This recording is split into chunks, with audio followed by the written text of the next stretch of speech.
Hey everybody, I'm back. So, we're about to go into the prison to interrogate Trevor, if he really is Trevor.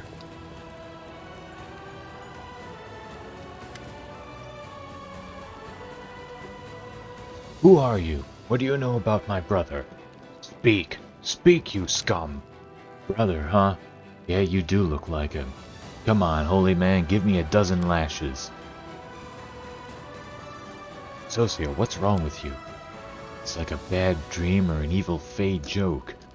Please help me make sense of this before I lose my mind. Who are you really? Name's Graham. Abadar knows my last name. He's got it all written down, but it's above our rank to know our lineage. How are you connected to the Hell Knights? What's my connection? I serve them. Well, I used to. I was a soldier in the Order of the Nail, Extirpators chapter, damn them all. When I ran away from them, I wasn't cut out to serve like that. I wasn't a knight, not even a squire, just infantry. I got sick of getting my back whipped, so I had an idea. I hid the armor at night, and when I got the chance, I just ran. Tell me about the Extirpators chapter. What's there to talk about? They're scum, just like the rest of the black-clad brutes. What was our captain thinking when he got us hired by them? Maybe he hoped they'd knight him, or maybe he just wanted money. They have deep pockets. The Order of the Nail, Extirpators chapter, they mostly hunt monsters. You know, dragons, other beasts. Study them, stuff them. They didn't tell me what they were doing in the world wound. Maybe they decided to hunt some distorted beasts who grew tentacles and horns because of the demonic scourge. They, turned into freaks. They do pay well, but they make you work for every coin. Do anything they don't like, they beat you with a stick or a whip. They don't pity people at all, even their own, not to mention us. In the year I served with them, the unit shrank by half. So I ran away. I wanted to live too much. How do you know the name Trevor Vanek? I was his valet for a year, polished his black armor, tightened his straps. I was a drudge all in all. He's evil, that Trevor, a devil of a man. He had me punished so many times. A whip for every slip is what he'd always say. A whip for every slip. You're lying. You're lying, scum. I'll show you. Yeah, you're his brother, all right.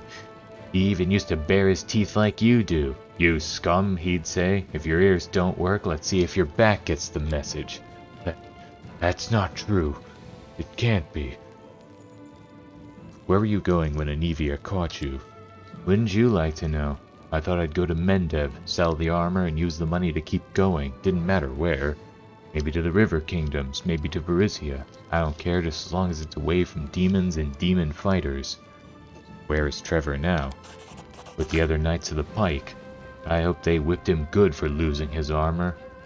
What, cleric? Haven't seen your brother for a long time? Give me the map, I'll show you where their camp was when I escaped. They probably haven't gone far. I don't want to believe that Trevor became a Hell Knight. Please, we need to go there and find out ourselves. Let's go, Sosiel. He's not going anywhere. Sure, go on. Good luck getting there. Beautiful!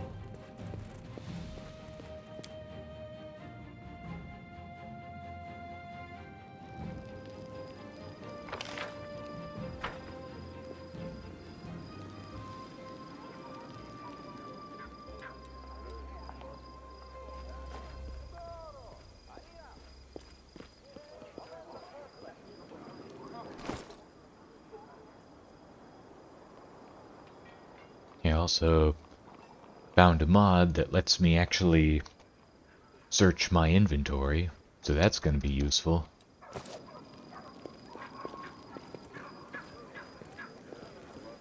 Let's see what we can do.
Group of mongrels has arrived in Dresden. The hunters may have been brave in their underground caves, but they have lost their nerve on the surface.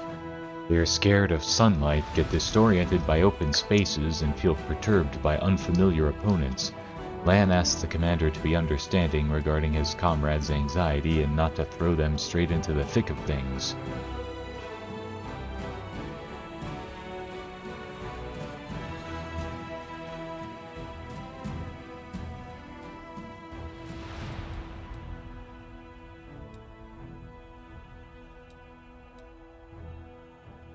Alright, position them in the rear where it's safer. The commander's decision raised the mongrel spirits. Once they learned that they would not have to charge into battle in the front ranks, the underground crusaders began to accustom themselves to their unfamiliar surroundings.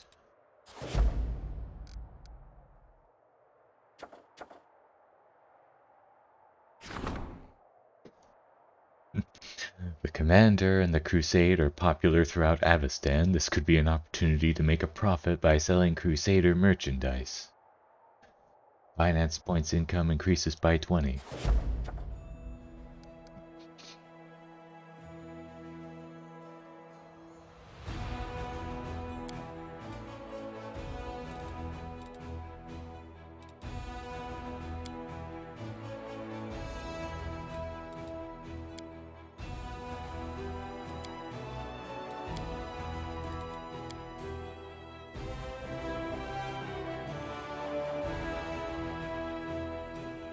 Did you know that? We don't know, and we prefer not to find out.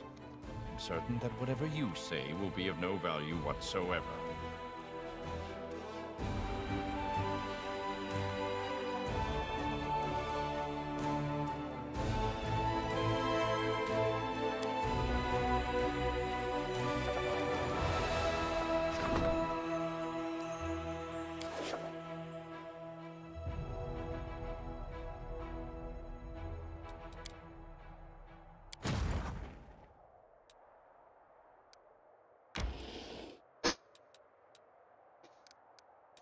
Alright, let's see what we can do.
Nice.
Yep, and I replenished all my losses.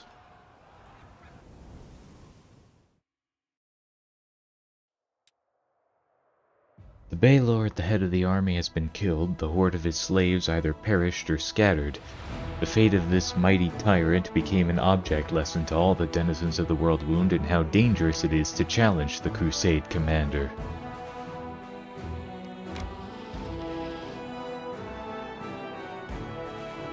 Now let's try this.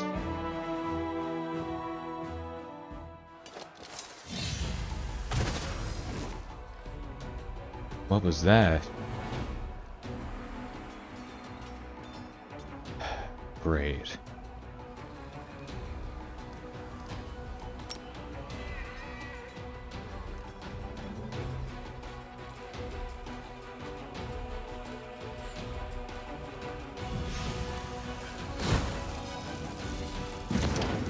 Nice.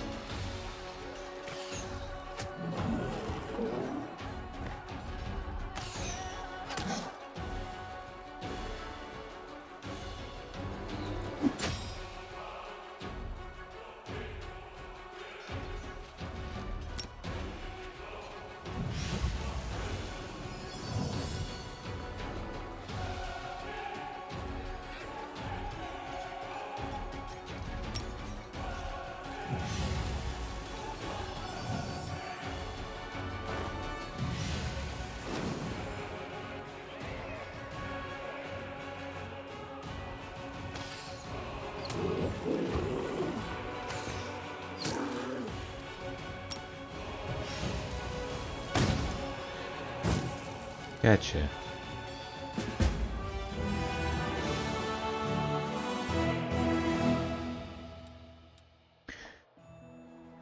Despite their paucity of numbers, the gang of demons gave the Crusaders a tough fight.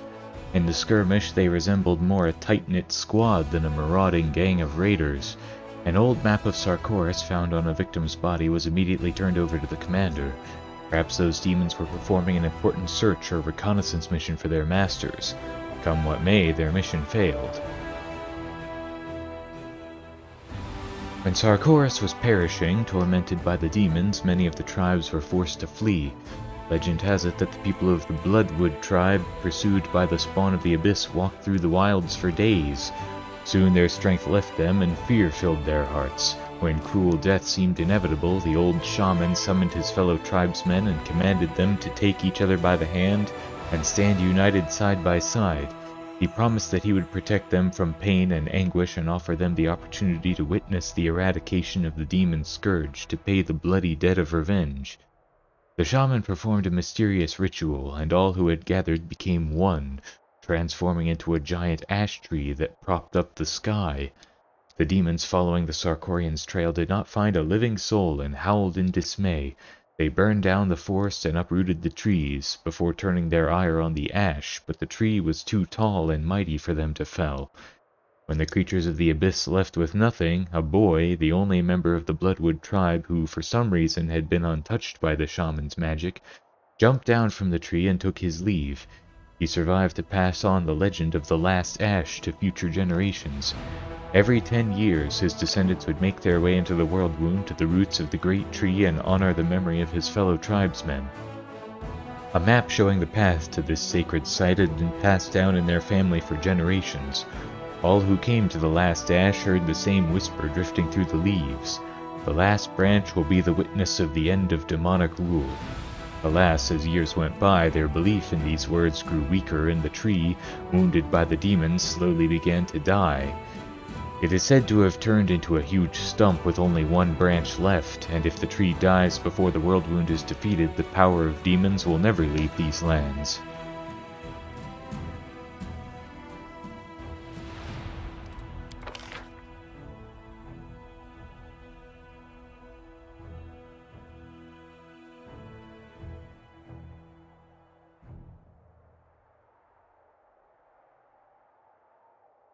Let's see. Power times power plus 5d8.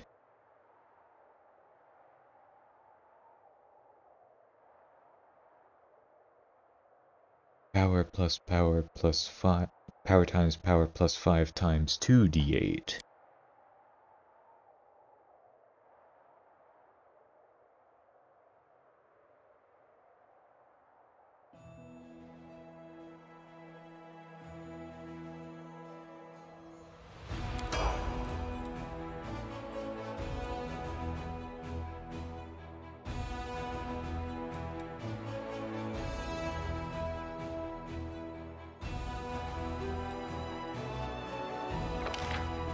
Is that the only one left?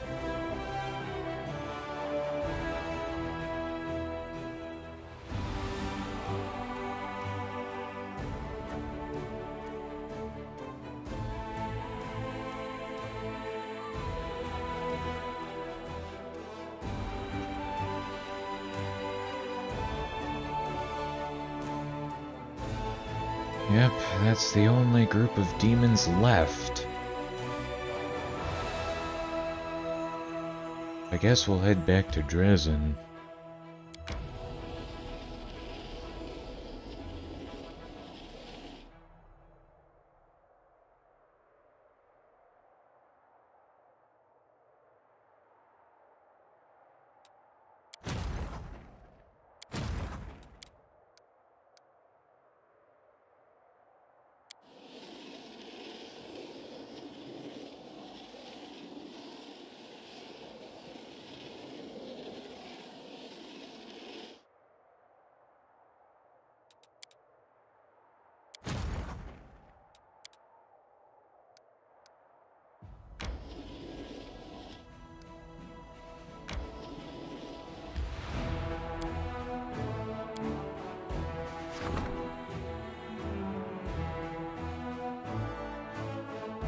Recruitment growth for trainable units increases by 7% for 20 days.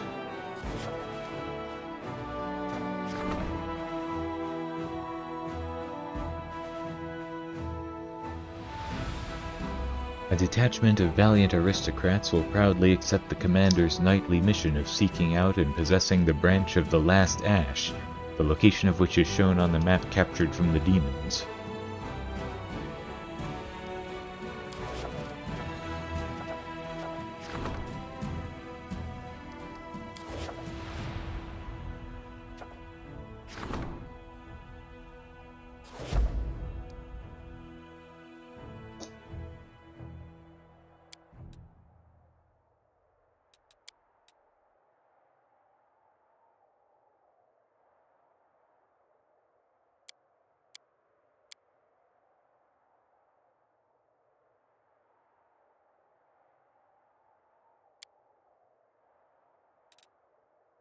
You're not a fighter, you're a gardener. I suppose you're a decent enough healer, but you have the soul of a civilian. What are you doing in this war? What you say is true, and praise Shailen for it. You could say I'm just here to protect my garden from vermin.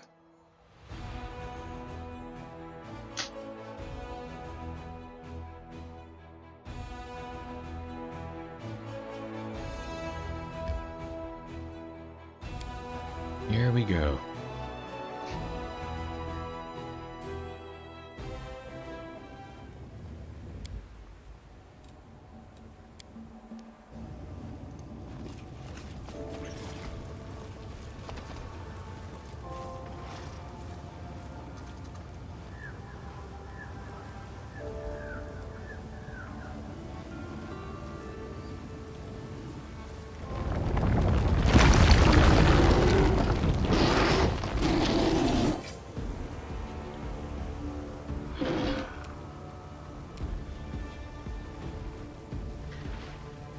39 AC.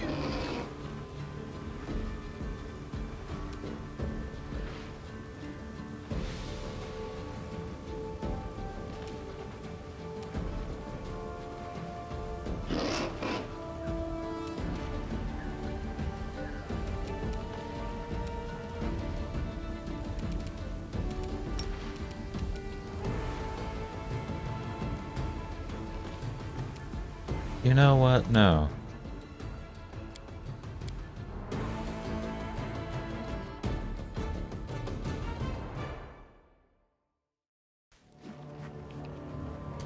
I feel like a chosen one.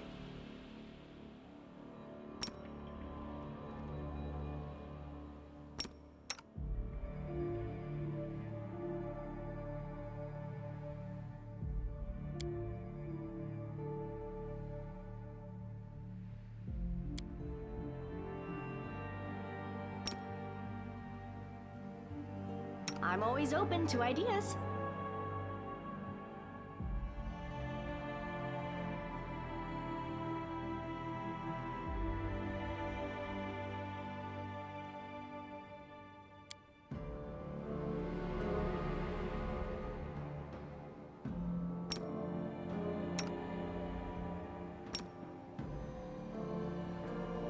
I will lend you my aid.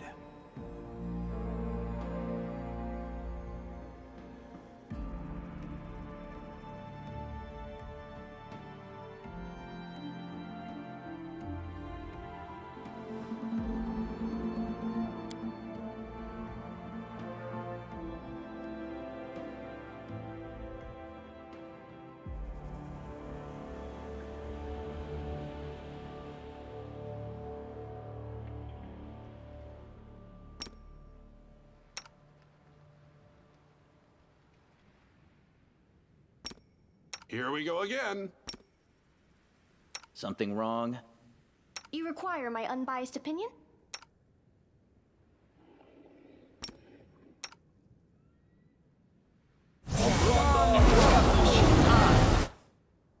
Should I?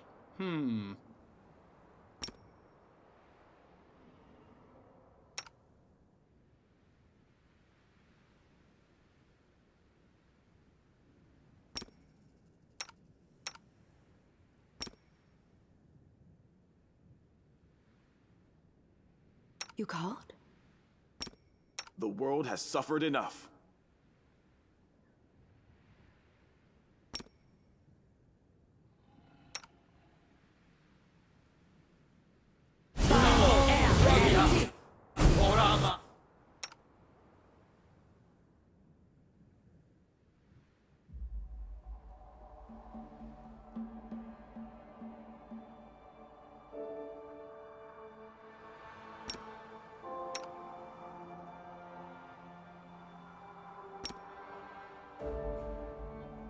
Are we ready to move out?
My will is resolute.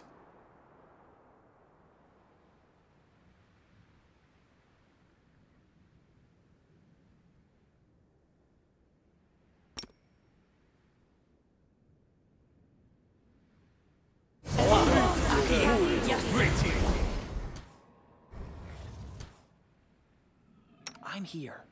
Where else would I be?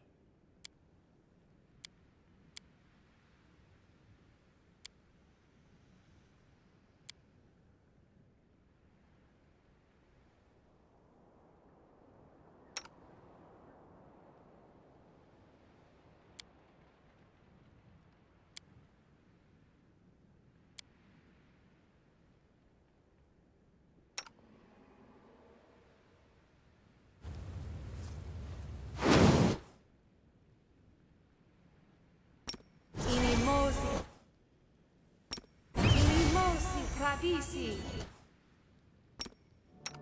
Inimosi Kravisi.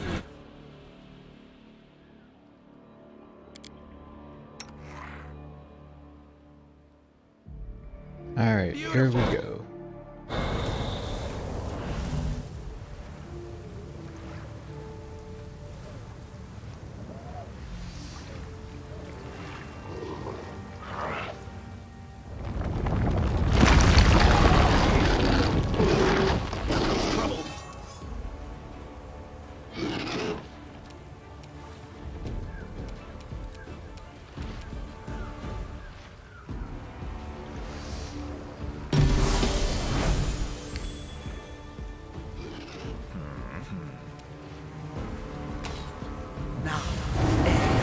Orama.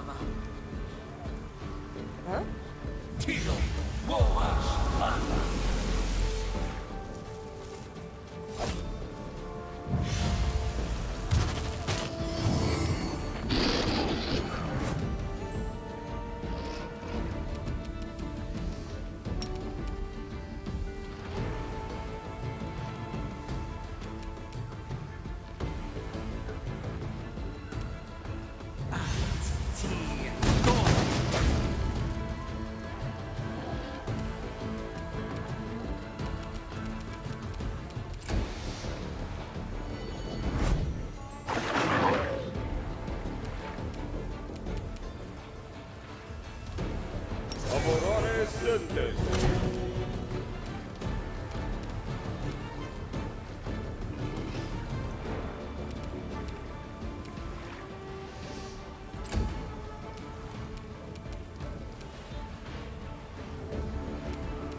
Huh?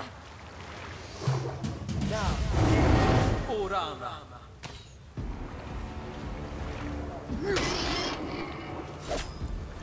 Arti. Gong.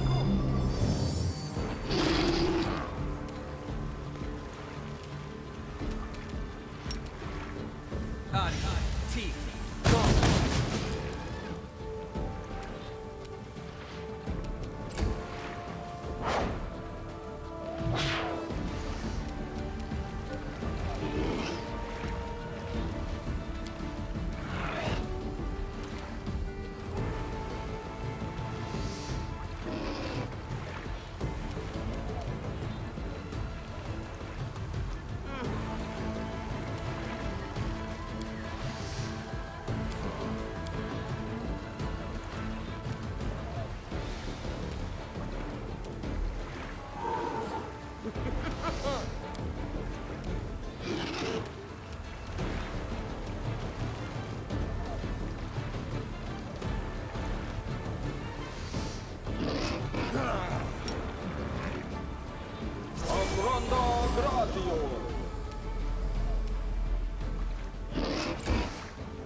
Gotcha.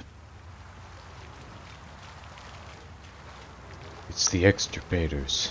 This enemy must have been more than they could manage. This is what happens when you lose your vigilance.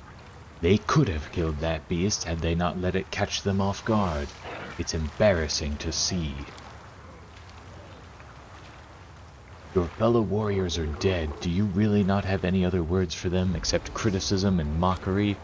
This is not mockery. There is nothing funny about a foolish, pointless death. And reading the last rites for them is not my job, priest, but yours. I liked fighting this big evil thing. Maybe we can find another one. Maybe we can look for it? Do you want me to look for it? But don't start dinner without me. You won't, will you? And why is Sosiel so sad? I don't like it when people are sad near me and I'm not. It makes me feel strange. Do you see your brother among them? No, he's not. I don't see him among these people. What can you say about the bodies? They died not long ago. Judging by the wounds, they were killed by the same beast we just dispatched. Looks like that imposter sent us into a trap. Yes, looks like it. Let's return to Dresden and... Oh, Shalin, help me endure this. This entire story. You know, I don't recognize myself. I serve the goddess of love, but the Hell Knights, I hate them. I really do. It's sickening, but I don't know how to get rid of this feeling. Why do you hate Hell Knights so much? The fact that we even tolerate them is a disgrace to the entire Crusade movement. Cruel tormentors who are indifferent to the suffering of others, or who perhaps even enjoy it. What are they doing on our side? Why do we let them justify all these atrocities by participating in the Crusades? Perhaps it's because your side wants to win battles, at least some of the time. Yes, and that is an even bigger disgrace. Aren't the forces of good inherently strong enough to win? Can evil really only be overcome by making a deal with another evil? Don't bring your metaphysics into this. Stop blaming your own incompetence on cosmic forces. The side of good isn't weak, it's you. What does your faith say about it? It's a temptation, and I must overcome it. Their cruelty stirs indignation in me. I'd like to believe it's righteous, but they also call their spite righteous anger. I shouldn't be like them. I shouldn't answer evil with evil, but goddess, it's so hard. I often notice the wise often think their way into traps that a simple man wouldn't even dream of. You don't like that we are strong, but you don't train to become stronger than us, because for you it would mean becoming like us. What can I say to that? Stay weak. You really haven't been yourself since that imposter showed up. Things he said about my brother. I admit I want to grab him by the throat and squeeze so hard his spine cracks. It's a dirty, unworthy desire, but I can't get rid of it. And worse, I think the reason I'm so angry is because I'm afraid he's telling the truth. Let's go. We have to talk to the imposter again.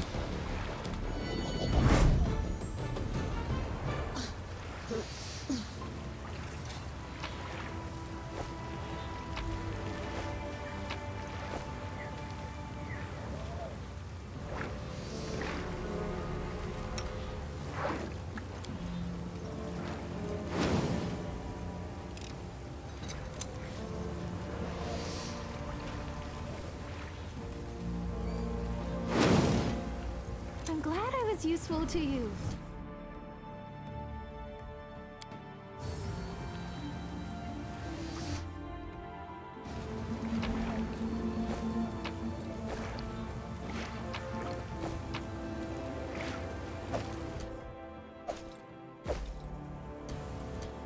light wounds.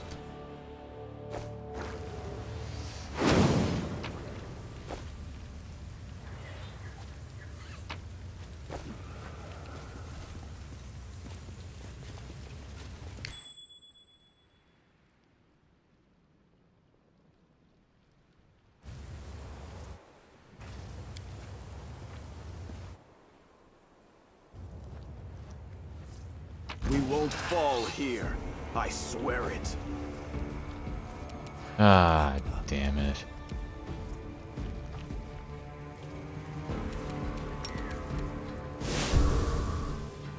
Retreat is not an option. That was easier than I thought it would be. Cure moderate wounds. Oliara. Ass heal. Flaming dagger +1.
Alright, into the heart of mystery.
Mysterious white mask with the inscription, "I am the darkness."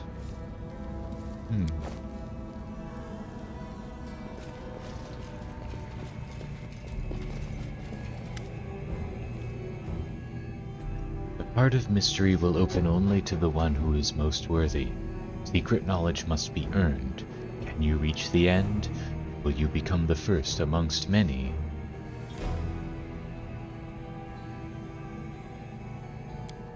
Yes, yes, yes, yes, yes, I can, I will! Secrets of creation lie before you behind this keyhole.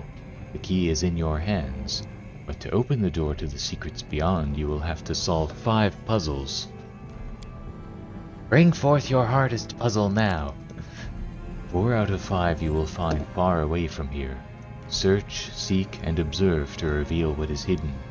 Reach the core of the riddle, touch the forgotten secrets, acquire the legacy of the ancients, and pierce the final veil.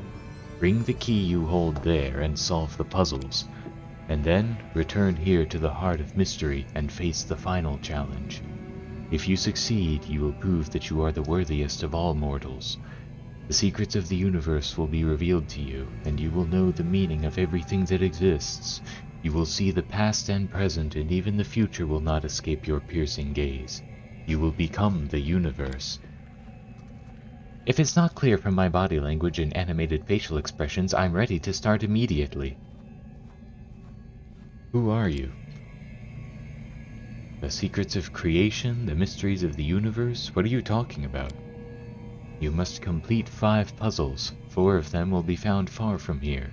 Solve them, then return here to the Heart of Mystery and face the final challenge. Your map is obviously outdated. Final challenge, only the worthiest. First amongst many 5 puzzles, you'll become the universe. Oh, it's broken. That always happens every time things start to get interesting.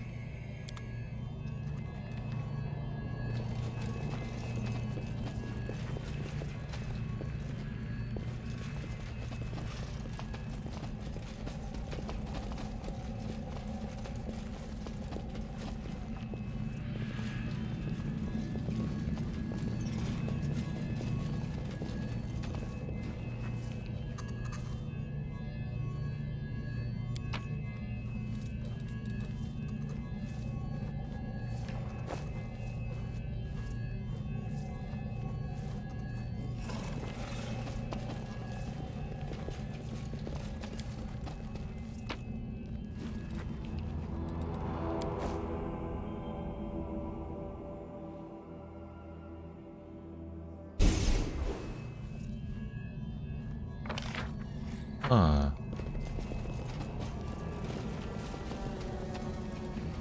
Where am I?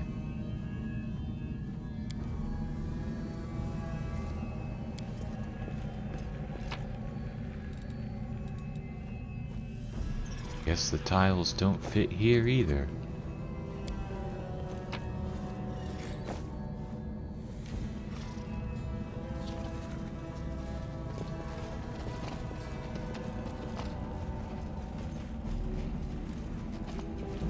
But where am I?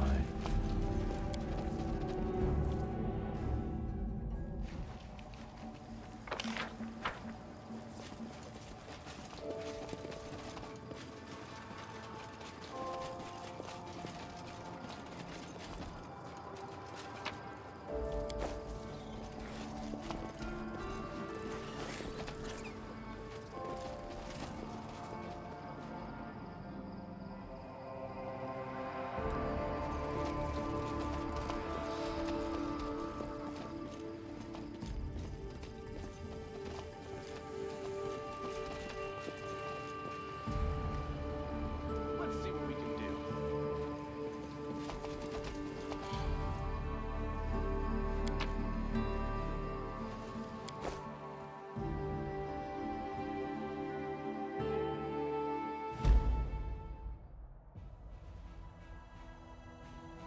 What did I get here?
Stone of Ghostly Pathways that was obtained by the Crusaders has piqued the interest of Sarkorian shamans, scholarly wizards, and priests of Norgorbur alike.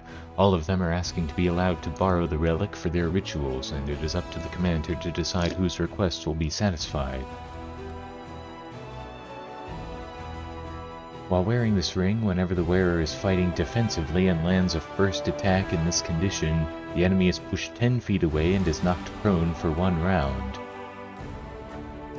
This ring improves the wearer's summoning abilities. All summon spells of 6th level and lower are maximized as though using the maximized spell feat. The wearer also gains a +1 insight bonus to attack rolls against outsiders. All variable numeric spells, effects of a spell modified by this feat are maximized. Saving throws and opposed rolls are not affected, nor are spells without random variables. You can activate this ring to create an almost transparent silver lining that connects all party members in a 30-foot area. While in this state, you share an unbreakable bond. While under this effect, all members get an additional attack of opportunity per round. If an attack of opportunity was a critical hit, the enemy is staggered. If one of the party members falls unconscious, a giant spider is summoned to fight alongside you for 3 rounds.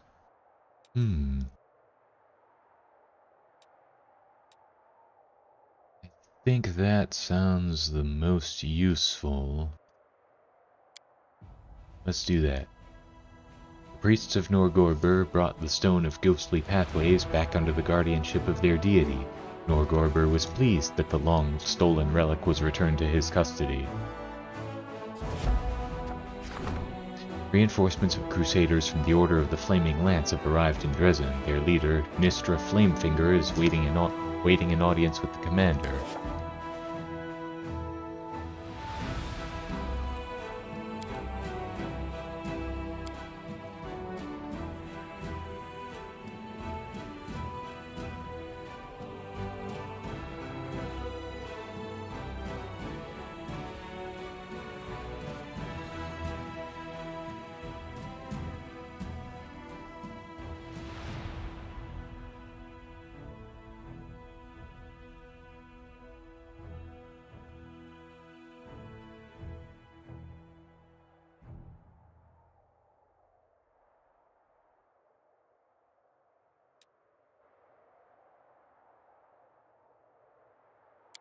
Fort? What fort? Where?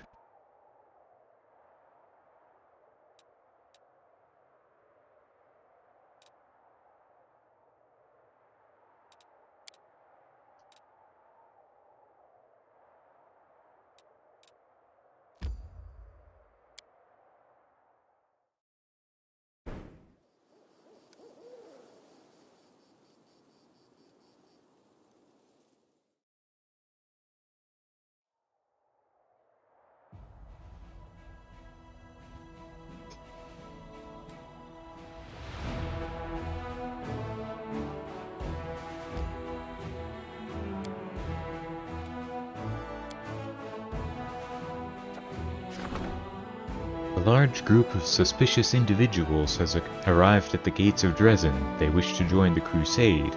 Officers have recognized a number of thieves and murderers among their ranks, and it seems that the newcomers are only interested in spoils of war.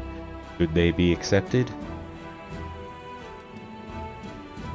Let's see, 6 rogues and 8 bandits are recruited at the commander's headquarters.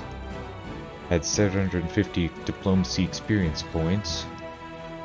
14 convicts are recruited at the commander's headquarters. Unlocks the Raising Heroes decree. 6 paladins and 8 marksmen are recruited at the commander's headquarters. I guess we'll go with that. Arushale is certain that service in the crusade reforms thieves, so she has assigned experienced officers to guide them. Along with combat training, they teach the bandits about honor and valor.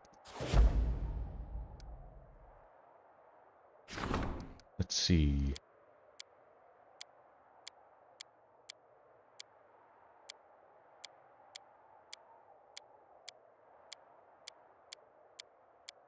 Yeah, it doesn't say which fort is under attack.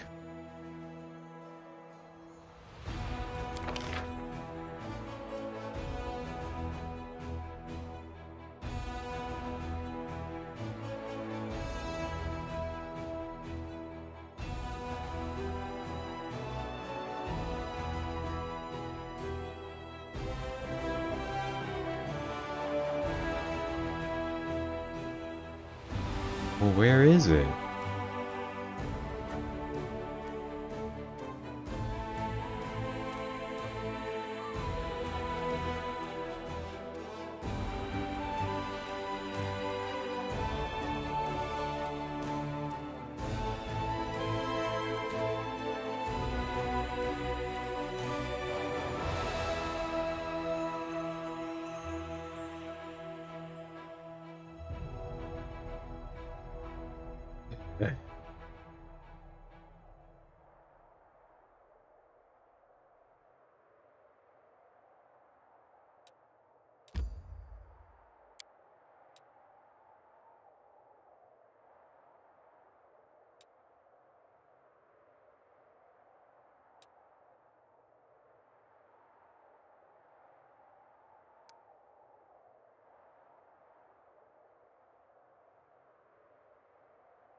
Did they just not tell you which fort is under attack?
Okay, looks like this is a bug.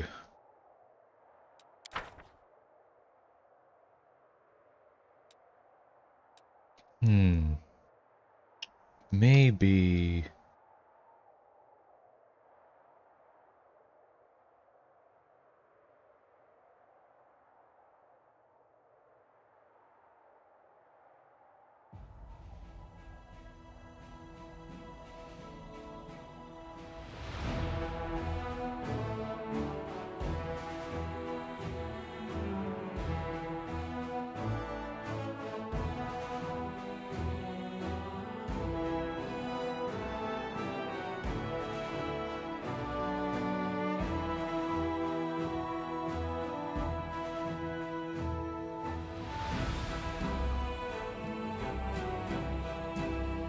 Huh.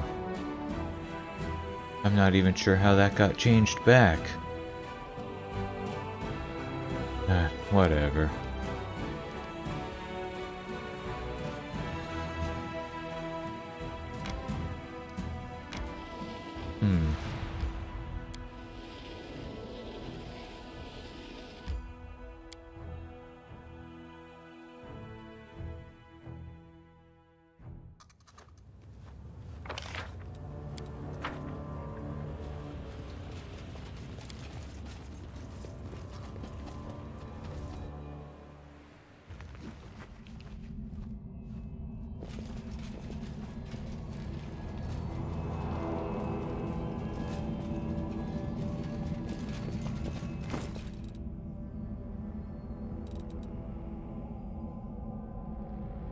Slab with blue symbol.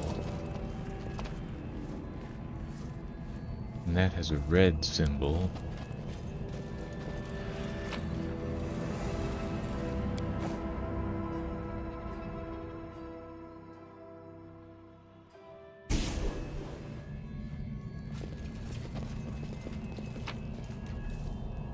Oh, Elven note.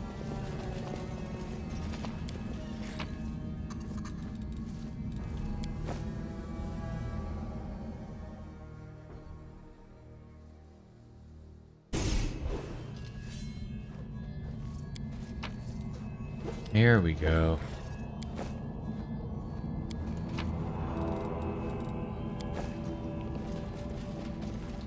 Let's just get everyone else out of the way. Now. Oh, this is a new location too.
Here we go again.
Nope.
Okay, I think I get it now. The tiles in this row can only have these two symbols. Tiles in this row can only have that symbol. That's how this works.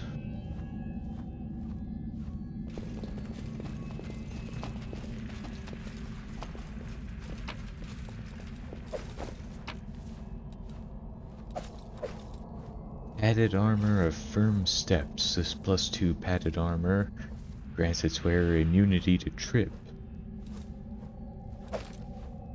Elven notes.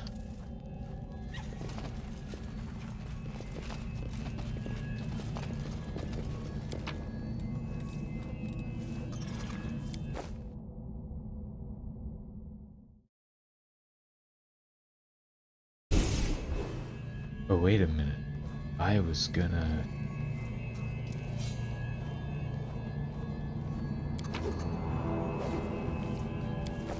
Because I still don't know where this is.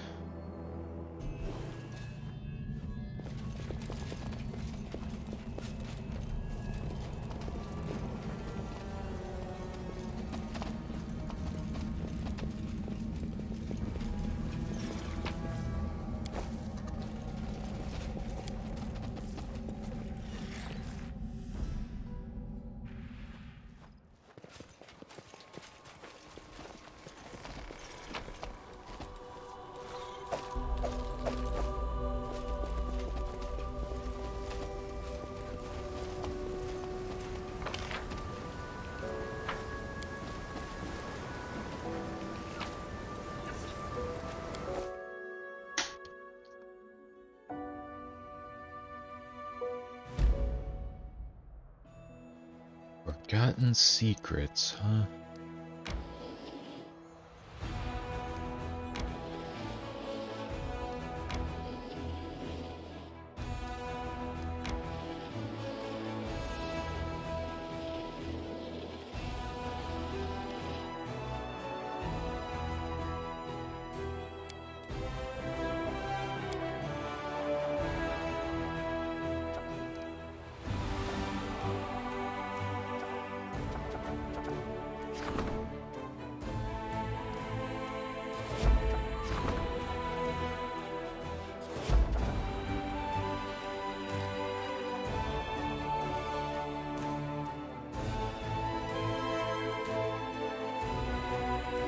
Man, that's about as far as I can go.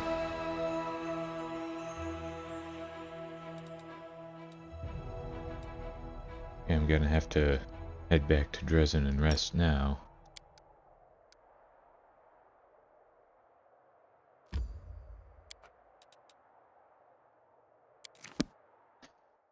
Alright, let's see what's happened while I was gone.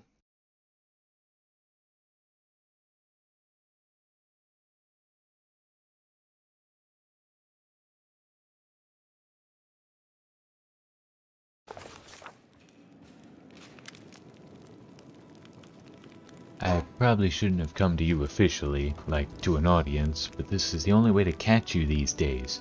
I wanted to ask, would you like to go shopping with me? It's probably not right to distract the Knight Commander with such trifles, but I thought I should drag you out for a walk.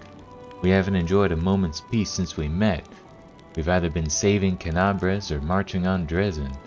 Besides, I desperately need advice. I'm going to buy a present and I know nothing about fancy jewelry. Who are you buying the present for? For Elan and his bride. After that story at the camp when Curl stole the ring from us and summoned the demons, Elan and I both overreacted and said some things we shouldn't have. He apologized to me, but I haven't really apologized to him. I want to buy a ring to replace the one that was stolen. And there's a new jewelry shop in Dresden. It's owned by Sunhammer, the same jeweler who made the first ring. Great idea. I'd love to stretch my legs for a bit. Great. Well, then I'll meet you at the jewelry shop. It's in the east of the city.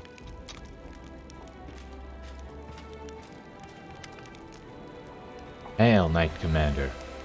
Nystra Flamefinger at your service. Her Majesty Queen Galfrey has done me the honor of naming me the new leader of the Order of the Flaming Lance.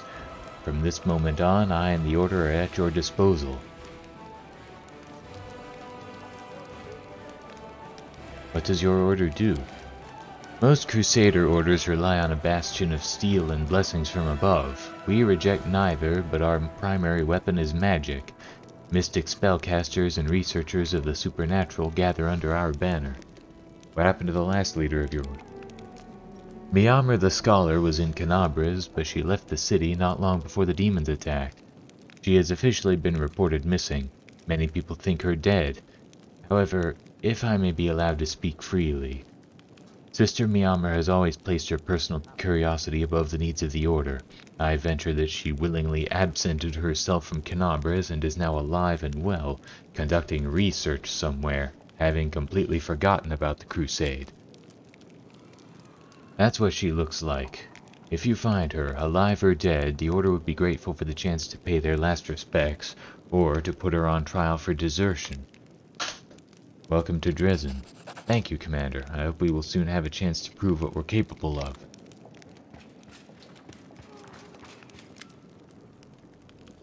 Well, the supply situation is improving, but too slowly. Once the Fellows of the Crusade lost their connections in the Quartermaster service, they switched to dealing with the cart drivers directly. Each supply caravan loses a cart or two on the way, and its driver tells us tall tales about how they were attacked by demons, or how a Vrock swooped in and carried off an entire cart. We catch these jokers, but it's getting out of control. We can't get them all. We need to change something in the system itself. I propose we have inspectors from the Mendevian Treasury travel with each caravan. Someone experienced, someone who's ready to answer for the delivery with their life, and who knows how to keep the cream away from the cat, so to speak. There's a simple rule. If you can't beat 'em, lead 'em. We'll drop a hint to the brains of this lot to stick to us and fall in line. If they don't act up too much, they'll get their new uniforms and extra rations, and we'll get the loyalty of some big-name leaders among the soldiers. So soldiers are stealing from their own comrades. Like cats... What was it you said, Dorgalinda? Like the cream that got the mouse instead of the cat? In any case, this is wrong. We must convince them. Let the caravans be accompanied by priests from the capital. Under their eyes, the warriors will be ashamed to steal. We overlooked their antics when it was just clandestine trades, but theft must be dealt with quickly and severely. Tell me more about your plans. Woljif, what are you suggesting? Get the sharpest and most ambitious on the take. The rest of the big shots will take the hint. We don't mind smart subordinates who can find a way to get what they want, as long as they don't cross us. And that's it. No more thefts. Why bother when we'll give it to them anyway? And the saps and the slouches will just have to settle for what they have. That's the saps' way. So you're saying we should make the thieves the commander's trusted officers? Then I suggest we just dub this gang the Crusaders. We can make an announcement that we're conducting the first crusade in history.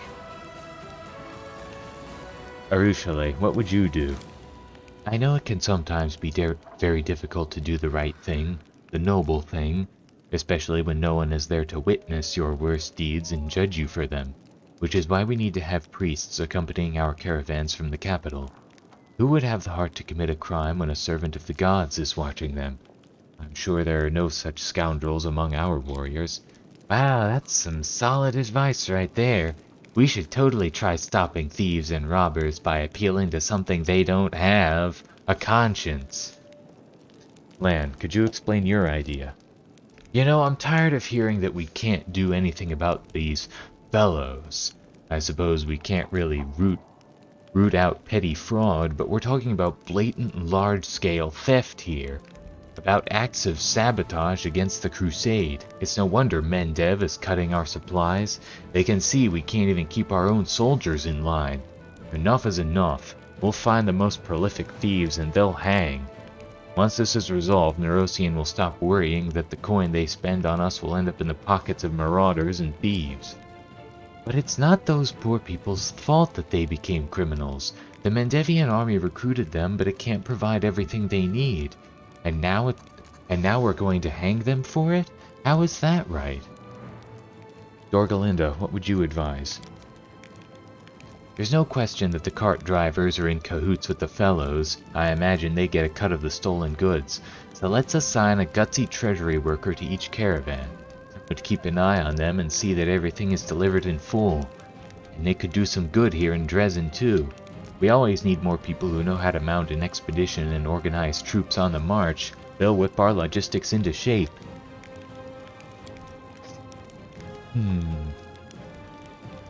All generals gain the favoritism feat. Experience gained by generals increases by 33%. Energy points increases by 7. Materials points income increases by 20. All generals gain the Caravan Master's feat. Well, I was thinking that Dorgalinda's plan made sense, but now I'm really on board. Yes, Commander. I'll send the letters today. They'll have plenty of work in Dresden too. They know their business, and they'll help us keep the army organized during marches. It will be done. I hope our caravans will be safe from now on, but I have a feeling this won't be the last time we have to convene the council to address a problem relating to the fellows.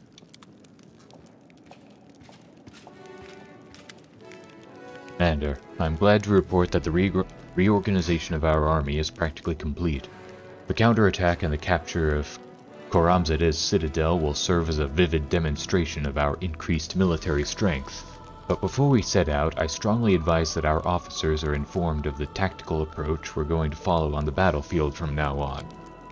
Apart from good soldiers and generals, an army needs a doctrine that states how it intends to win future battles. Personally, I would support a cautious, balanced tactic of attrition based on a defensive style of warfare. A decisive cavalry charge is the best tactic I know. The demons are bloodthirsty, but they're not too eager to die for their cause.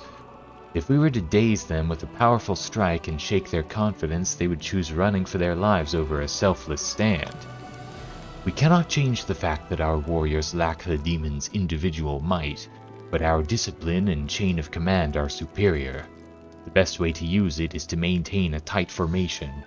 We move the foot soldiers up front, withstand the enemy's blow, then perform a quick and crushing counterattack. That is how the Taldan phalanx won their battles. That is how we will prevail as well. No matter what bright ideas the general has, no matter what strategies they may devise in advance, in battle, a soldier must know how to react. If I were in charge, I would give my officers freedom to act on their own initiative, instead of hammering particular tactics into their heads. I want to know more about Koramzadeh's stronghold. Storm Peaks is a mountain fortress built by the demon's minions. Koramzadeh chose the location of his base of operations wisely. Not only is it well protected, it provides convenient attack routes that threaten all the neighboring territories, including Dresden. They breed the most vicious battle beasts in its depths. The dungeons are always filled with captives, and the cellars are so vast they could feed a demon army of practically any size for years. Why can't we use multiple tactics at once? To train the troops to follow a new tactic, we must drill it into their heads, make them remember it better than their own names. If we try to teach our soldiers conflicting tactics, dissonance will inevitably ensue in the heat of battle. Alas, it is wiser to sacrifice a diversity of options in favor of uniformity of action. I want to hear the opinions of my advisors. Sela, isn't it rash to rely on a cavalry charge? It's risky, but there are no cowards in our ranks, are there? Fighting demons is a dangerous business in general, but in my experience only a swift and daring cavalry charge can strike real fear into the heart of an enemy as reckless as demons. An army of knights betting everything on a cavalry strike. Yeah, the demons will be amazed at how varied and surprising our tactics are. Regil, how does the Taldan phalanx fight? First, a tight infantry formation advances forward. It secures a foothold that threatens the enemy's position and awaits the inevitable attack. Upon meeting the first onslaught with a shield wall, the footmen dampened the momentum of the breakthrough, then, at the officer's command, launched their counter-offensive. After a short charge that tramples everything that stands in their way, a gaping breach appears in the enemy ranks, and the offensive turns into a rout. I'm not sure we can make full use of the practices of the Taldan military. Although the phalanx certainly shows outstanding results, Taldor's infantry trains in a fundamentally different way than our own. I'm afraid that blindly copying another nation's combat style won't yield us the benefits we seek.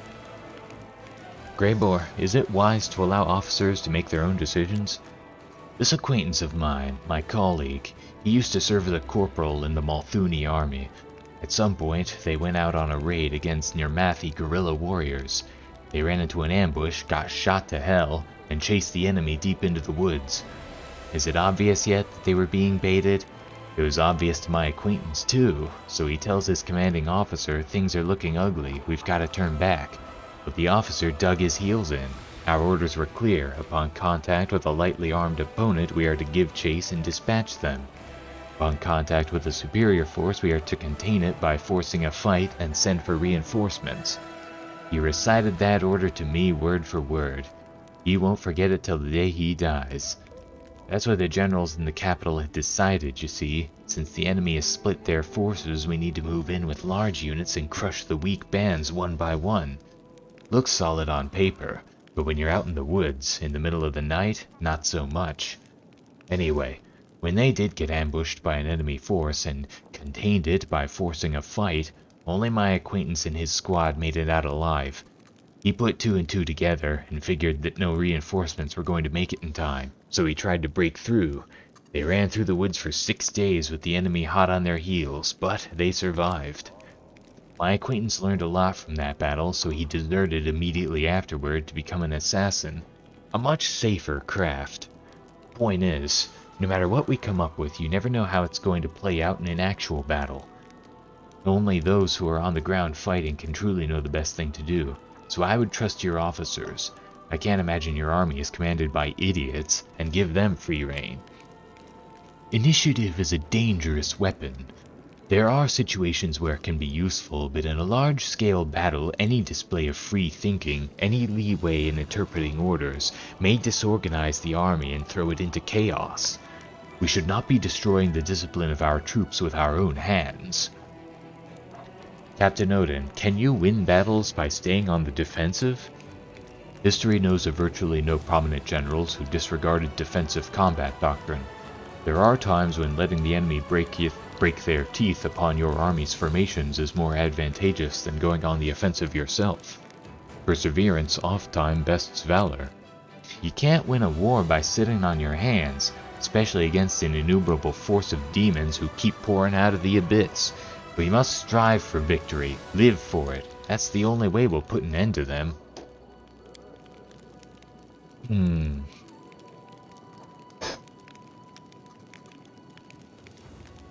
Yeah, Regil and Captain Odin both have some good points. Let's see. All trainable cavalry units gain the charge ability. Unit gains a +1 bonus to speed and a 20% bonus to damage for 1 round. Unit receives a -2 penalty to AC for 1 round. All trainable infantry units gain the charge ability. Unit gains a +1 bonus to speed and a 20% bonus to damage for 1 round. Unit receives a -2 penalty to AC for 1 round. All cavalry and ranged units gain the Independence feat. Unit has a +2 bonus to initiative. All units gain the Tough feat. Unit has a +2 bonus to saving throws against disease and poison.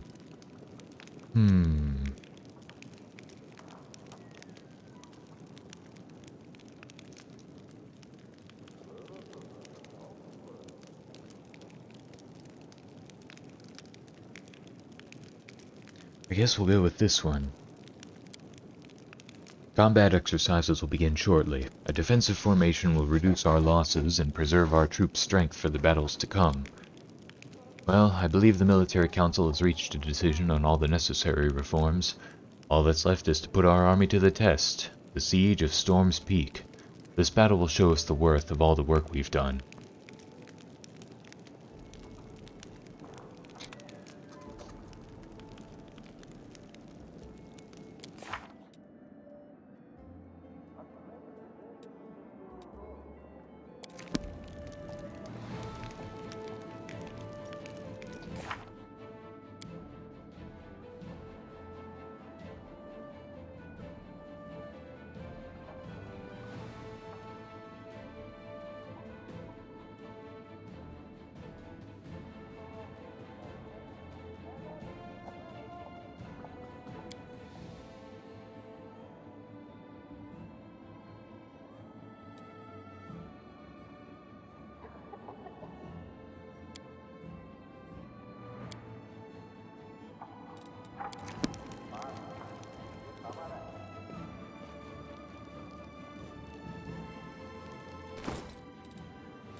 You waste too much effort on those who are unworthy.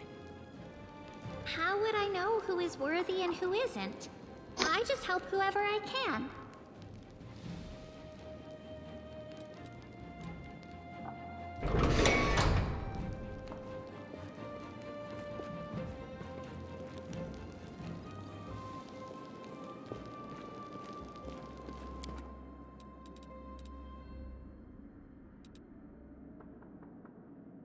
Let's go to the prison first.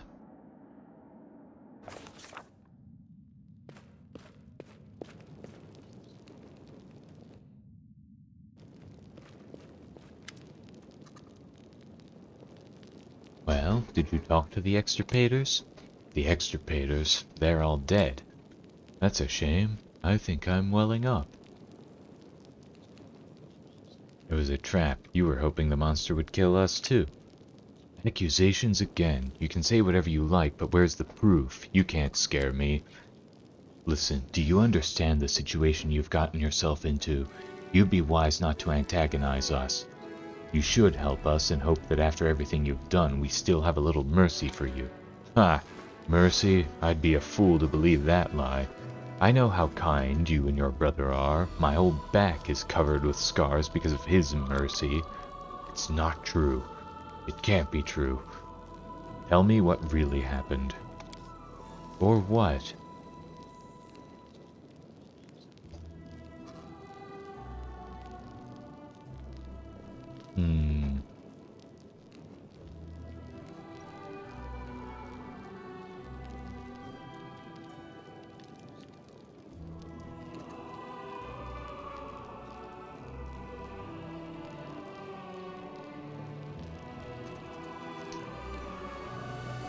Or I'll give you to someone who can make you talk.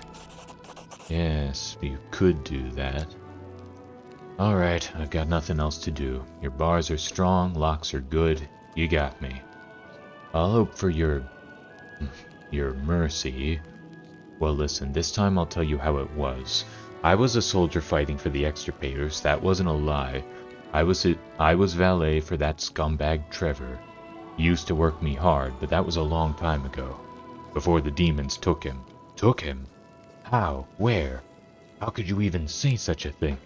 Keep listening. Don't interrupt me. We were hunting a chimera back then. It's an easy job for the extirpators, even with all the demonic freakishness the wound gives a chimera. We were driving it towards your boy Trevor. He was preparing to attack, and then a demon appears. A huge one, scary, in a black mask. Bam, rips one knife to pieces. Bam, there goes another one. And then the demon looks at Trevor and says, "This one is good, I'll take him." And he picked him up like he weighed nothing and vanished. Well, what could we do? That demon was chopping up knights' life left, right, and center. What could we do? We turned and ran. Then the rest of our guys caught up to us. They executed a few of us on the spot as a warning and made the others slaves, live bait for the monsters. Slaves don't live long. Only 3 of us survived out of the whole unit, and no one has seen Trevor since.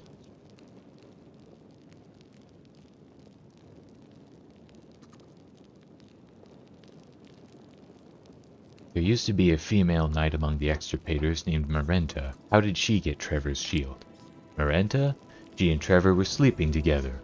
When they dragged Trevor off, he dropped his shield, so she picked it up. Like to remember him. I'm telling you, those 2 deserved each other. When Trevor was gone, that crazy bitch wanted all of us to be executed. The whole unit. The Paralictor refused to waste people. He said we would be useful as slaves. She made a scene and then transferred to another order. Good riddance. What happened to the extirpators? You saw what happened to them. They died. I don't care, I'm not gonna cry about them. They killed a lot of beasts, but there's always someone stronger. That demon wiped them out. Only the ones who ran survived. You said 3 of you survived. Where are the other 2? I think they were going to go to Canabres. They wanted to pretend to be refugees and then wing it. You want to catch them too? They're probably somewhere near the creepy church where the undead used to be. I heard they plan to build a shelter there, stay away from the local commander. What kind of person was Trevor? A real devil. Didn't go easy on anyone. Beat us good. The knights respected him, and us ordinary infantry were afraid to show our faces to him. Sosiel, have you heard enough? Yes, I have. So it's true, my brother betrayed everything we believed in.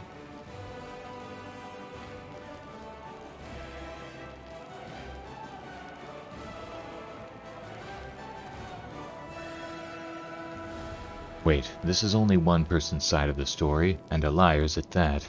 Let's find the other 2 survivors and ask them. What's the point of running away from the truth? The others will only confirm his words. Although, it probably wouldn't hurt. Excuse me, I need some fresh air.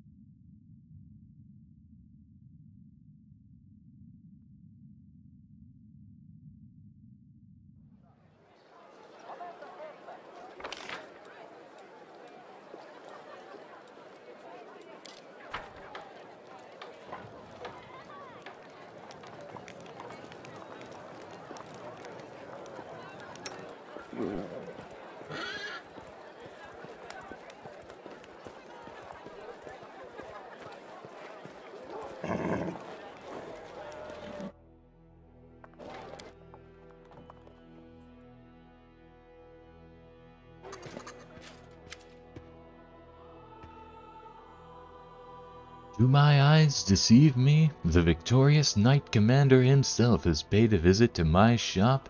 Such an honor, such an honor. You are most welcome as well, Iomedes faithful. It is a pleasure to see so many brave crusaders within these walls. I am Derek Sunhammer, the jeweler. This shop is one of many that I own. Ah, Master Derek himself. I heard the only place one is likely to bump into you is at a royal reception.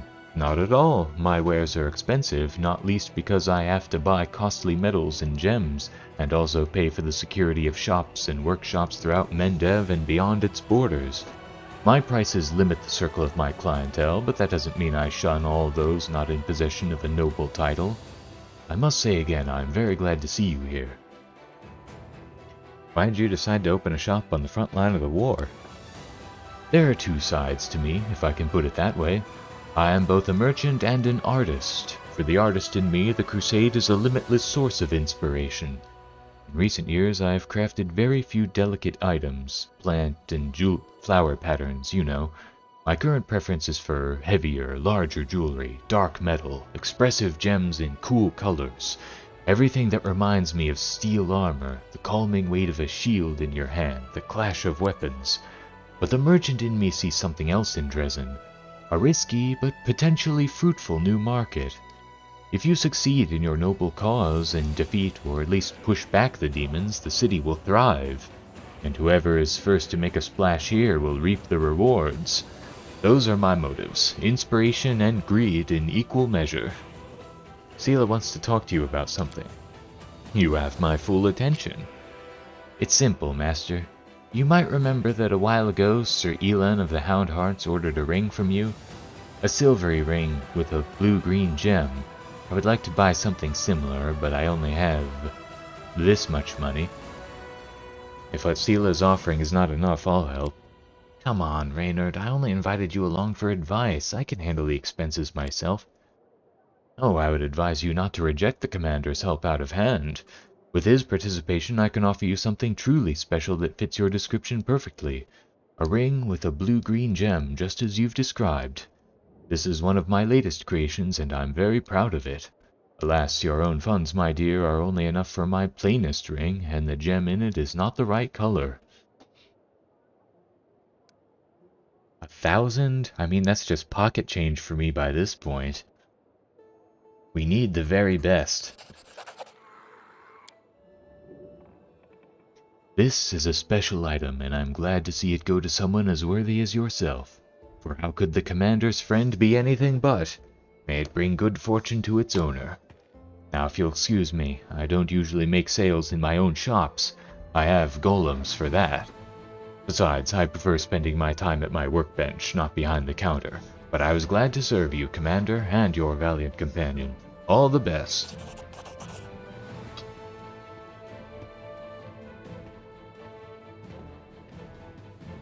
Well, that's done.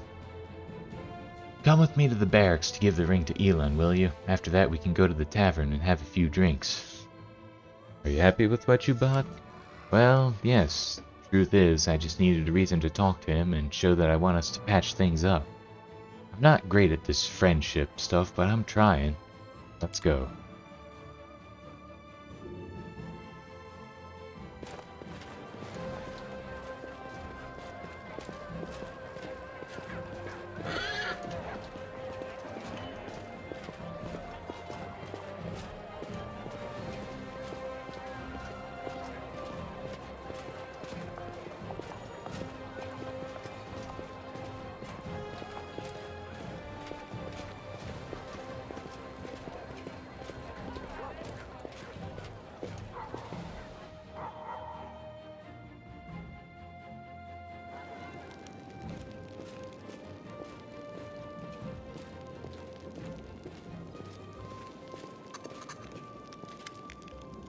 Sela, Knight Commander. Good to see you. Not this again. Well, to avoid a drawn-out conversation, I'll just get to the point. I got you a gift. It's, well, a ring, to replace the one Curl stole. Oh, Sela, thank you so much, but you shouldn't have. I've already apologized to you for how I behaved back at the camp, and I'll say it again. I don't blame you for anything. We fought shoulder to shoulder here in Dresden. Can't we just let bygones be bygones? Sure we can, but take the present. Your wedding is right around the corner.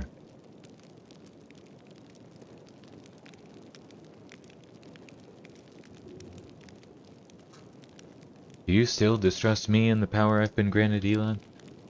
Yes, Commander, I still have my doubts. I'm just a warrior. I have faith in the god's will, but I'm used to relying on things I can understand. Things I know, an honest sword, a prayer passed down through the generations. Don't take it as a sign of disrespect. It would be more disrespectful to lie to your face. Did you know we found Janna? After she ran off, she was taken prisoner by demons. So I heard, and I'm not surprised. She didn't just let us down, she let herself down too.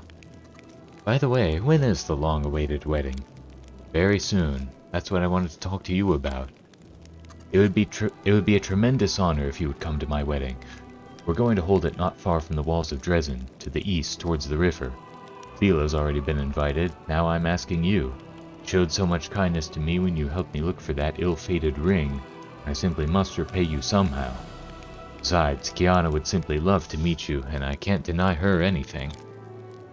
This is great. Say you'll go, Reynard. We'll have so much fun. Aren't you worried about holding the wedding outside the city walls? We chose a place that is still within range of the holy power of the Sword of Valor. My fellow Houndhearts will be there, and Kiana and her friends know how to handle themselves. Of course, the location is not entirely risk-free. Nowhere in the World Wound is. But it's as protected as it can be, and the territory has been much calmer since your victory. I'll be there. Thank you, Commander. And you, Sela, for the gift. So long, my friend. Thank you for coming for a walk with me. It's nice to take a breather between fights sometimes. I hope we have a good time at the wedding. All these battles and divine powers, we need to make sure we don't lose touch with ordinary life.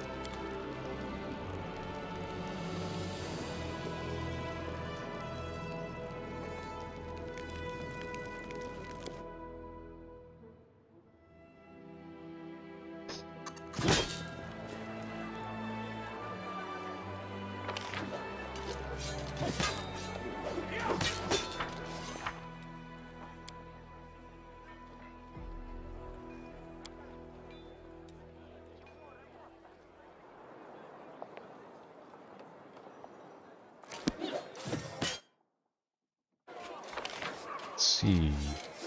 There she is.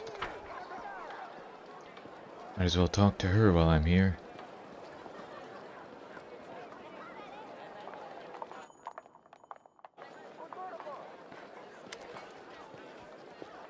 Greetings to you.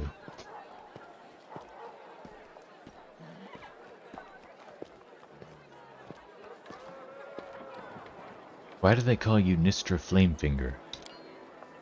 I am a mage. I do not conduct my experiments in a laboratory, but on the field of battle. That is why the Queen appointed me to lead the Order in this time of war. Tell me about your order. Most Crusader orders rely on a bastion of steel. Oh, I thought she said that already. As I understand it, you and Minamur weren't on the best of terms. Whatever terms Sister Miamur and I may have been on has no bearing on this matter. She was always a brilliant scientist, a mediocre knight, and an utterly lackluster leader. The Order's successes, or rather the lack thereof, during her leadership speak for themselves, as does her outrageous absconding from Canabres. I found Miamur. She's on a cliff near Wintersun. She's studying the runes of the bark on the bark of a petrified tree. She doesn't look entirely healthy. So she's alive, well, and absorbed in her research. As I thought, I will set off immediately, Commander, to arrest her for desertion. And I also request your presence.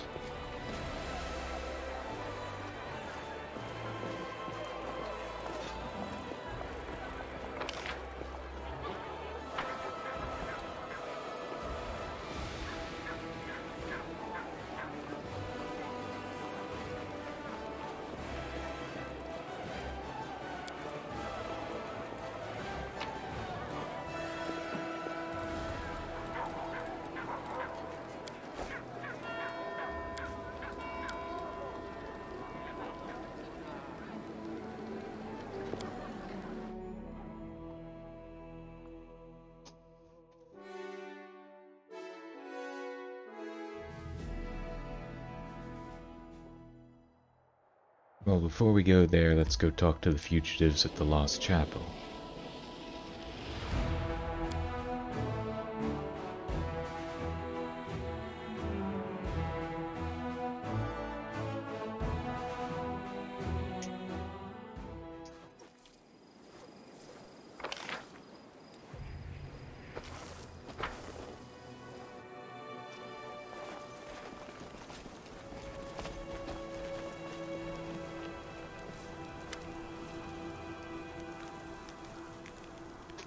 Did you escape from slavery among the Knights of the Order of the Nail? What? No, revered cleric, we know nothing about any— Stop playing dumb. They know all about us. It's obvious that Graham ratted us out, the scoundrel. Damn it, we're done for. So you really did serve the Order of the Nail? We did. Not in the Order proper, of course, just as hired soldiers. First we served for money, then they made us slaves and we worked for free. We deserved to be punished. Because of us, the only good person in their damn order perished. It's true, if we hadn't lost our nerve back then. What can you tell us about that, Graham? A complete scumbag. The Hell Knights hired infantry are no followers of Shalin. There aren't many good people among us, but Graham still stood out. The last to fight, the first to eat. Always ready to pillage, rob civilians, steal from corpses. There's nothing he wouldn't do, and he drank like a horse. One of the knights, probably the best of them, he made Graham his valet, tried to make him a better person, but to no effect. Graham quit drinking, though, but he was still scum. This knight had a saying. He said Graham changed his gold for copper coins. I'm not sure there was ever anything golden about Graham. Rust, more like, but Master Vanek tried to see some good in him. It's a pity he died without finding anything. Changed his gold for copper coins. Our proverb from Mandarin. Tell me about the death of the knights and your escape. The order we served hunted monsters. You know, manticores, basilisks, sometimes even dragons. But this time their instincts were wrong. Yes, they didn't expect that beast. It caught them off guard. And before we knew it, half the unit was dead. They tried to fight back, but we... What about us? For us, it was a chance to be free. We ran toward Canabres. Nobody there would care where we'd come from and who we'd served. But Graham was braver. He took armor from a corpse and went to Mendev through Dresden. It's probably where you picked him up, right? Tell me what you know about Trevor Vanek. Master Vanek, we served under his command. He was an amazing man, a true hero. What was he doing among the Hell Knights? We heard he came from somewhere in Andoran. Not for profit like us. No, he had one goal. To rid this world of demons. I always thought he was too good to be a Hell Knight. Such a man should have been a paladin. But who are we to question our commander about his life choices? Anyway, he made his way in the world. In half a year he was promoted from a squire to a knight, went through the trial, and earned the right to wear black armor. What kind of person was he? Strict, demanding, towards others, but toward himself above all. And despite his strictness, he was a kind man. He just knew that discipline was required if we wanted to survive here among the demons. He'd work us hard, he would thrash the hide off us for wrongdoings, but his strictness saved many lives. Yes, he often talked to us about his brother. According to him, he was a real saint. But even if only part of what Master Vanek told us was true, his brother was a decent man. Not a fighter, not a hero, an ordinary village priest somewhere in Andoran. A man who seeks no glory, but just does everything he can to help others. Master Vanek idolized him. He used to say he would never be as good a person as him, but at least he would win this war so that his brother wouldn't have to see it. I don't know what kind of person his brother really is, but I remember one thing. He used to say when you go to a war, leave your heart at home or you'll taint it. I think his heart really stayed there, with his brother in Andoran, among all those orchards and vine groves, clean and pure, while his body was drowning in mud and blood here. What happened to him? We killed him. That's not true, it was the demons that killed him. We could have saved him, but we were cowards. I'll never forgive myself. We were hunting down a chimera, and Master Vanek and the other knights were supposed to kill it. And suddenly, a terrifying demon in a black mask appeared out of nowhere. He roared something like, "You'll do," and grabbed Master Vanek, and then he ran, straight at us. We should have fought and taken him back, but we panicked and scattered. And when we came to our senses, there was no sign of them. We were made slaves as punishment. They said that if we couldn't fight honorably in formation, we'd atone for our crime by doing dirty work. They made us dig trenches, carry baggage, and in battle they'd send us ahead to distract the monsters as bait. We dropped like flies. Out of all those who were on that damned hunt, only the 2 of us survived. 3 if you count Graham. Wait, so was he killed or abducted? No one found his body, it's true, but no one saw him again either. What could the demons have done to him? They must have devoured him. Hopefully it was quick. There was a woman named Marenta in the chapter. How did she get Trevor's shield? She was Master Vanek's betrothed. When the demon dragged him away, his shield was left on the ground. Marenta took it as a keepsake. I don't know what he saw in her. She was angry like a devil. But with him, even she seemed to become a bit kinder. But once he was gone, she turned into a real Erinus. He wanted us to be executed for cowardice, every last one of us. And when the commander said no, she left for another order. I don't know what happened to her after that. Tell me about yourself. There's nothing special about us, but if you have questions, ask us. We'll answer honestly.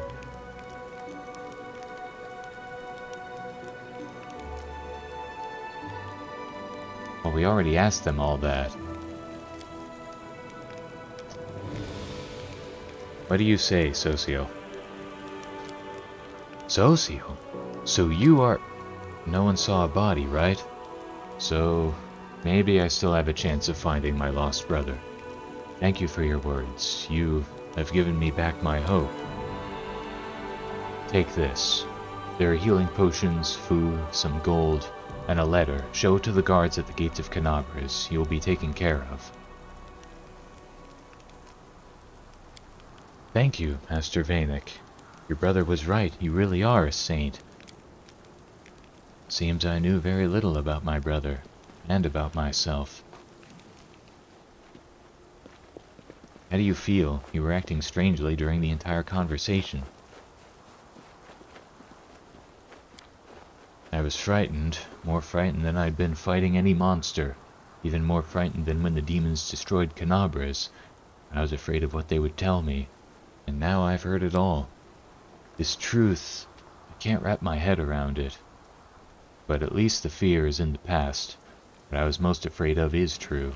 Hurts so much, and still this pain is easier to bear than uncertainty. Thank you for being with me. Had I been alone, I probably wouldn't have said a word. It's not only Trevor's fate you're worried about, is it? I have always looked up to Trevor. I thought I was weak and tried to be like him. But if he has fallen so low, then what could happen to me? What do I know about myself and my limits? This war has made a Hell Knight out of him. What will I become? We will find your brother, wherever he is. Yes. Thank you for continuing the search with me. Even if he is in the abyss, dead or alive, I'm sure that together we will find him. I found out the truth, but I'm not sure what to think of it. Trevor fell as a paladin, but did you hear what these people said about him? He was the best of the Hell Knights?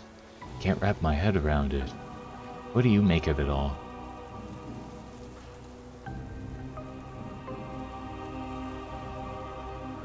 Your brother is a real hero. He might not have been able to shine among the paladins, but he found a place where he could make the world better.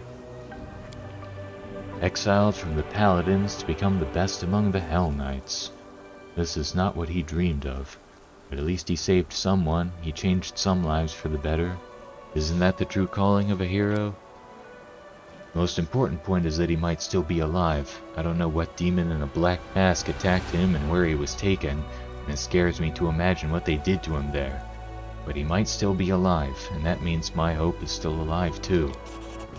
Thank you for helping me find out the truth, whatever it was.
I think I might want to change out my party members for this.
Wait, where did they come from?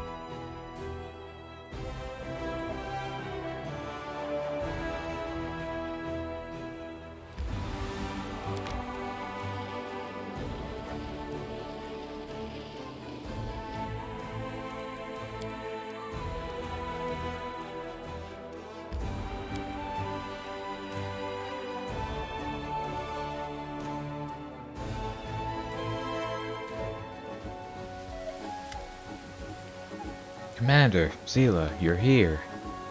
Welcome. I'm a little confused. Where are the musicians, the crowd of drunken guests? Last wedding I went to, we got the priest drunk off his face. Oh, please don't try to do that here. We've already had enough trouble. Kiana worships Desna, I Iomade. In the end, we invited a priestess of Abadar to conduct the ceremony, so that no one would be offended. Congratulations, but where's the bride? Let me tell you everything. Before the official ceremony, all the guests are enjoying themselves at 2 venues. The one on the right has been organized by my Houndhearts, the one on the left by Kiana's friends. Each venue has its own theme, but I won't tell you which is which. It'll be more fun to see for yourselves. Both venues have food and drinks, and a little contest where you can win prizes.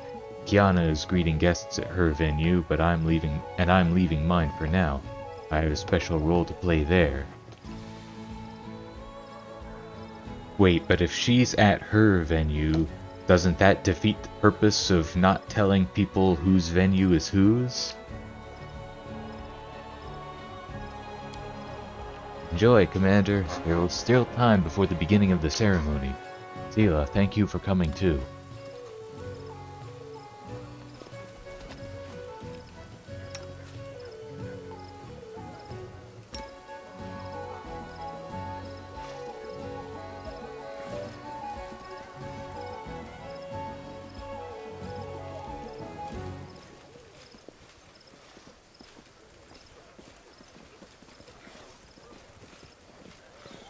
Here we go.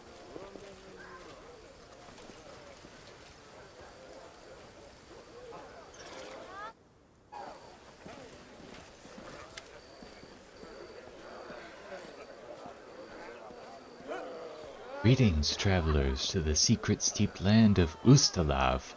You have come to the kingdom of grim mysteries and exquisite secrets. I, the vampire princess, am delighted to see you in my castle. I'm glad to finally meet you, Commander. Zila, I'm Kiana, soon to be the wife of that unfortunate knight who invited you here. Horrible. Imagine walking through the world wound and then, bam, you're in Ustalav. I'm not even sure if a paladin is allowed to feast with a vampire princess. It's lucky you are not a follower of Pharasma, valiant Zila. Although I'll admit I'm not used to feasting with the undead either. Oh, stop it. My friends and I are completely harmless vampires. We won't bite. Truth be told, we chose the theme of Ustalav because it lets us wear beautiful dresses, light candles, and drink red wine all evening, pretending that it's blood. I personally can't think of a better way to celebrate my wedding. Oh, Vampire Princess, I am honored to be your guest. Welcome, guest. My castle may be humble, but I hope it will entertain you.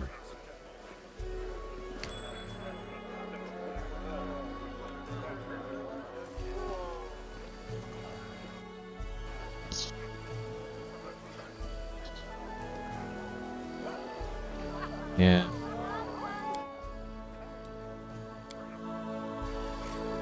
I think I might actually end it here for now.